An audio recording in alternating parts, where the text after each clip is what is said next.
ఏడాదికో వైవిధ్యం, ఏకదంతుని రూప నేపథ్యం, 70 అడుగుల ఎత్తైన ఖైరతాబాద్ మహాగణపతి విశేషాలు. విజయవాడ వరద ప్రభావిత ప్రాంతాల్లో వినాయకుని మండపాలకు విఘ్నాలు ఎదురయ్యాయి. వరద బెడద ఆ లంబోదరుడికి కూడా తప్పలేదు. విజయవాడలోని అనేక వినాయక మండపాలు వరద నీటిలో మునిగిపోయాయి. వినాయక మండపాల గురించిన మరింత సమాచారం మా ప్రతినిధి రవీందర్ అందిస్తారు.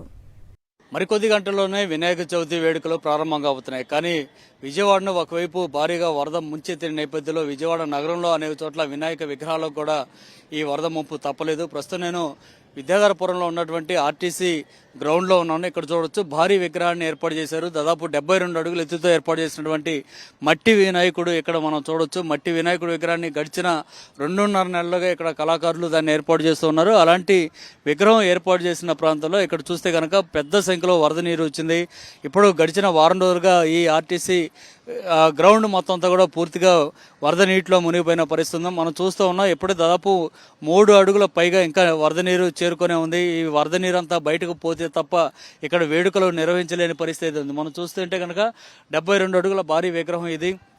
ఈ భారీ విగ్రహాన్ని ఏర్పాటు చేయడానికి ఇతర ప్రాంతాల నుంచి వచ్చినటువంటి కళాకారులు దాదాపు ఇక్కడ 2.5 నెలలుగా కష్టపడి పనిచేస్తున్నారు. డూమ్డి గణేష్ మహాసేవా సమితి ఆధ్వర్యంలో జరుగుతున్నటువంటి కార్యక్రమం దాదాపు ఒక కొలిక్కి వచ్చింది అనుకుంటున్నటువంటి టైంలో వచ్చినటువంటి భారీ వరద కారణంగా ఇదంతా నీట మునిగిపోయిందని చెప్పుకోవచ్చు. మనం చూస్తున్నాం, విద్యుత్ లైట్లు అత్యంత సుందరంగా తీర్చిదిద్దేందుకు ఏర్పాట్లు చేశారు. ఆ పక్కన ప్రతిరోజు 9 రోజుల పాటు నవరాత్రుల సందర్భంగా వేడుకలను నిర్వహించేందుకు రోజుకొక కార్యక్రమాన్ని నిర్వహించే విధంగా కూడా ఇక్కడ సేవా సమితి నిర్వాహకులు పూర్తి స్థాయిలో ఏర్పాటు చేశారు. ఇక్కడ భారీ మట్టి గణపైన కూడా మనం చూస్తున్నాం.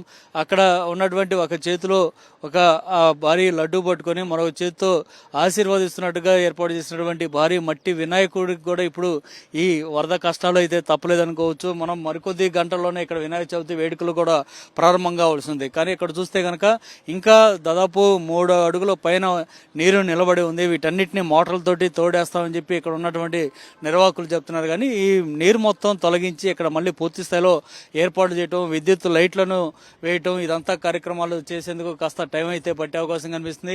ఏదేమైనా భారీ వరద విజయవాడ నగరాన్ని అస్తవ్యస్తం చేస్తున్న నేపథ్యంలో మరికొద్ది గంటల్లో ప్రారంభం కాబోతున్నటువంటి వినాయక చవితి వేడుకలకు కూడా ఈ భారీ వరద ముంపునకు గురి చేసిన పరిస్థితి అయితే కనిపిస్తుంది. మొత్తంగా 72 అడుగుల ఎత్తైన భారీ మట్టి గణపయ్యకు ఈసారి ముందుగానే, అంటే వినాయక చవితి నవరాత్రులు జరగటానికి అంటే ముందుగానే నిమజ్జనం అయ్యేటువంటి పరిస్థితులు కనబడటం మాత్రం ఇక్కడ ఉన్నటువంటి భక్తులకు తీవ్ర ఆవేదనను మిగులుస్తుందని చెప్పుకోవచ్చు.